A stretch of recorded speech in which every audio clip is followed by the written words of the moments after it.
j'ai arrêté d'être joueur en fin de saison dernière et je suis rentré au comité directeur du coup à la suite de ça pour rendre un peu à ce club tout ce qu'il m'avait apporté durant toutes ces années.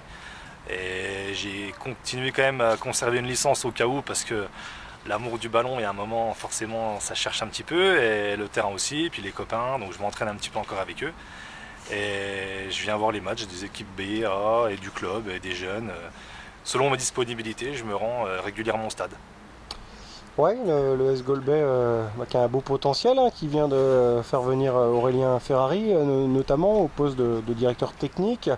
Quel est ton rôle, toi? Est-ce que tu souhaites eh bien, t'impliquer davantage dans le club à l'avenir? Alors j'aimerais bien, oui, après, encore une fois, il y a le travail, il y a la famille, selon le temps que j'ai, les disponibilités que je peux avoir. Oui, c'est sûr que si je dois m'impliquer dans un club, ce sera Golbet et pas un autre.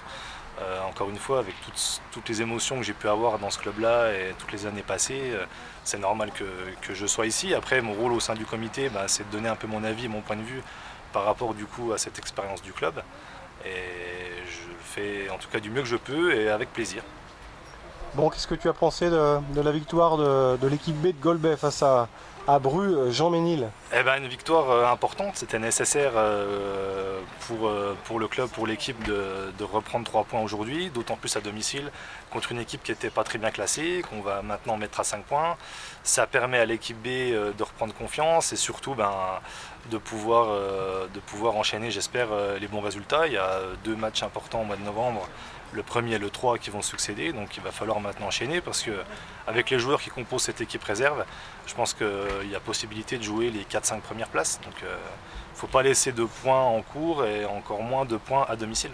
Ouais, il faut un peu plus d'assiduité aux entraînements, c'est le problème des réserves parce qu'à Bruges-en-Ménil c'est le même souci, hein. Ouais, il faut s'entraîner, après on est aussi tributaire de l'équipe première qui avait aujourd'hui pas mal d'absents, il y avait 7 ou 8 absents pour aller à Bischheim, ils sont partis à 13, donc eux aussi ils ont été bien courageux, donc c'est Est-ce Tony que tu as le résultat? Oui, ils ont perdu 2-0 malheureusement. Ils prennent un but au tout début du match et un but à la fin. Voilà, c'est comme ça. Après, il va falloir prendre déjà les points à domicile et puis grappiller des points à l'extérieur un peu comme ils ont déjà commencé à le faire. Et c'est largement faisable. Ouais, globalement le bilan est plutôt positif à domicile, hein, de l'équipe première, hein. Ouais, ouais, à domicile, on arrive à bien se faire respecter. Après, faut aussi prendre des points à l'extérieur parce que l'objectif du maintien se fera bien sûr en prenant un maximum de points à domicile et aussi en allant embêter un peu les Alsaciens chez eux. Bon, il y a eu cette déception de l'élimination en Coupe de France. Est-ce que le club s'en relève doucement?